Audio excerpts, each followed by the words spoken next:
My name is Jeff Ingraham, and I have been a certified drone pilot about 7 years now.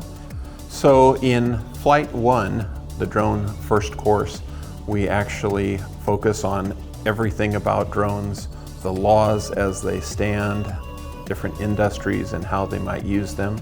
And then we spend some time going through the trust certification for recreational flyers. Anyone in the United States who wants to fly a drone is required to pass a knowledge test and have a certificate.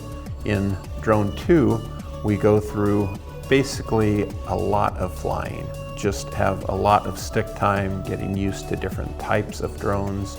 We might use first-person drones where you're actually using a visual observer and flying with goggles.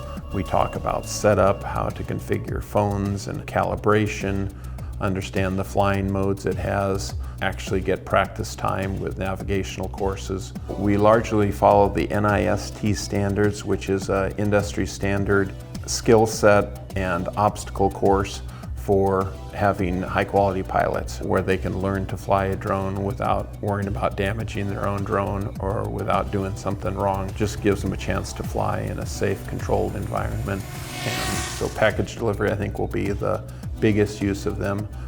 Passenger carrying drones with firefighting, police use of drones, Civil Air Patrol. Several of the students who've gone through the Metro program have literally saved a life by finding someone who was lost.